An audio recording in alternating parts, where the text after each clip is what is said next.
Welcome back to another episode of Split Decision. I don't know if you call it episode or small little segment. Any segment works too.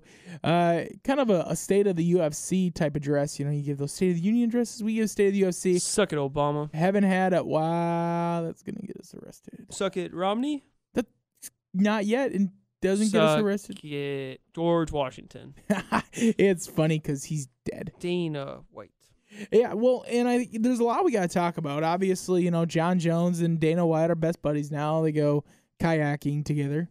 That's what friends do, right, Marty? Yeah. Kayak? Yeah. We're never gonna taken you go kayaking. There's a kayaking. reason we've never gone kayaking. We're not friends? Just Bingo. just co-hosts. Yeah, And it's I'm easy also your for the chauffeur. Sweet microphones. Chauffeur. Yep. Rajit. But yeah, I mean, what did you think of 152 as a whole? Like, what? Just coming out of it, Do you what's want the the biggest truth? thing taken out of it? I fell asleep during it. Is that bad? Yeah, it's kind of bad. That is bad. And Which fight did you fall asleep during? If you say the flyweight fight, I'm gonna hate you. It was the second round, and I took the bad thing of I hate took you the and- laptop upstairs, and I was just cashed Yeah. online. You can buy the fight online. That's what I was doing. Don't worry about it, Marty. I'm gonna get Dana White at my door He's with a gonna be, rusty nail. Yeah. He's gonna. Anyways, and I just passed out. Like, I just embarrassed, and I wasn't really happy about it. But I was just so exhausted, and I wanted to go watch the fight some more. But all my buddies kind of backed out on me, and so I pansied out. It's cool. I'm willing to admit it. I bet it was a bad day for Ryan Penney. It's fine. So, You know? but you ultimately watched all the fights. Yeah. Oh yeah, no, I Right. watched them the next morning, like before the Right. Vikings put away the 49ers. So what? Yeah. So So no, here's the thing. what did you? I already not knew what happened. like- I already knew what happened with the Jon Jones fight, which kind of ruined it for me because I think it would have been more enjoyable to watch. But that was crazy. I mean, it was all Jon Jones for pretty much all 4 rounds, except for that one little moment. And I legitimately was worried about Jon Jones' arm, and it looked like it was hampering him the rest of the fight. Those elbows he was throwing on Vitor on the ground, though, were absolutely ridiculous. Like, those things had to hurt so bad. The fact Vitor stayed around as long as he did was impressive. Now, at the end of the day, let's be honest, Jon Jones was a man out there, and Vitor Belfort couldn't even touch him. Jon Jones is great. Belfort's a middleweight, Yeah. and Jon Jones is a light heavyweight. Did you notice that? Did you think at times it looked kind of obvious? I mean, a little bit. It's just the pure size difference, and I guess it's gonna be the same thing if Jon Jones fights Dan Henderson. I mean, Henderson's not that much larger than Vitor Belfort. I mean, they both fought middleweights for the past couple of years. I mean, Henderson fought 205 a little more frequently, and he bumped up to heavyweight to fight Fedor. But yeah, I don't know. I just don't understand the point of having the number 1 or number 2 fighter in the world go up against barely a top 5 middleweight, and then, whatever. I knew Jon Jones was going to win. Jon Jones is probably going to win his next fight, and the next fight, and the next fight. But the Sonnen shows up. The co-main event. Don't you roll your... See, now I can see it. You're going to be lucky if Sonnen gets by Forrest, all right? So, but the He's going to co-main... bring a knife with him so The he can cut through co-main the forest. event between you fell asleep. You had people in Toronto booing these guys. And at that point, I was just like, you know what? We want I hate more MMA syrup. fans. We want syrup. I did, but it wasn't even just them. I mean, there was people on Twitter watching this fight, and they just didn't. I don't want to hold myself to, I appreciate, finer MMA than, some of these guys. But if you're an MMA fan, you had to love that co-main event just because there were so many skills present in the fight, the footwork, and just watching Demetrius Johnson. Did you think they got it right? Demetrius Johnson won in your mind? Yeah, I think he won. I don't really think there was much of a question. I was shocked when somebody actually gave the fight to Benavidez. I had 3-2 just based on round scoring for Johnson, but totality of the fight, he clearly won. But it just brings up, so do fans really want a good they don't want a technical bout. No, they want 2 guys to beat the crap out of each other. Rock'em Sock'em Robots. They want Bonner Griffin every single time. Yeah, but that's, I mean, I didn't have an issue with the fight. We already talked about my status there, but I didn't have an issue with the fight. It was because I was exhausted and I worked 45 hours that week. That was, I'm a piece of crap. That's why I admit it. I didn't have a problem with that fight. I don't really have an issue with that. Flyweights I think are exciting, but you're not going to get a finish. I wasn't expecting a finish. You predicted a finish. No, I didn't. Yeah, you did. I predicted decision. I thought you predicted Benavidez in the 4th. No, I predicted Benavidez via decision. Yeah. I was shocked that. Yeah, I think a lot of people underestimated Johnson. I think I did too. Everybody just kind of assumed that, they introduced 125. Benavidez can finally get his belt. And Johnson basically, he was basically 125 faster version of Dominic Cruz. It was an impressive fight. We look at some of the other fights on that card real quick. Cub Swanson and Charles Oliveira. What about our boy Cub Swanson? Said, whoa. That upset me. Why? Upset me. I'm just a big Oliveira fan. That was shocking. It was shocking, but when I saw it, I wasn't like, wow. I was more like, I should have seen that coming. I was upset that I didn't pick Cub Swanson because I knew that he had heavy hands. I knew that Oliveira's been out-muscled before. But that was a nasty knockout. He got hit, and then it took him like 3 seconds to realize he was knocked out. He got hit, and he was like, oh, that wasn't good. And then he stepped back, and he's like, oh, that really wasn't good. And you just see him fall. And it was a sweet moment, but dang. It sucks for what two about, Bronx. and Charles Oliveira also didn't make weight. I mean, there's it was like 0.2 pounds. He could have made it, but I think my understanding was they're like, do you want to keep doing it? Because he didn't even have to sacrifice any of his purse for it. Yeah. So I think I think Swanson was kind of just like, screw it, I'm gonna beat him anyways, and then he did. And then the final fight I want to talk about is Michael Bisping and Brian Stann. Bisping. What do you think about that fight? I thought it was a good fight. I thought it was a good fight. I expected Bisping to come out on top. I don't think that he's gonna want to jump Chris Weidman and everybody and fight Anderson Silva. I don't know when Anderson Silva is going to fight again after he punts Stephan Bonner's head into the 3rd row. How crazy! What happens if Stephan Bonner wins that fight? Nothing. Obviously, I mean, nothing happens. And so, I mean, Anderson Silva loses nothing. Yeah, it's not like it's for the title.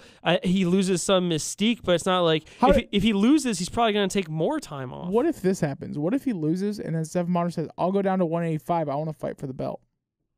That would be crazy, because then would you let Bonner jump Weidman you and have Bisping? To if you already beat him. We're assuming Weidman beats Tim Boetsch, and we just assume Boetsch loses every single fight, and somehow he wins. It's true. We probably should stop counting him out. I bet he wants us to do it. It's been working out for him so far.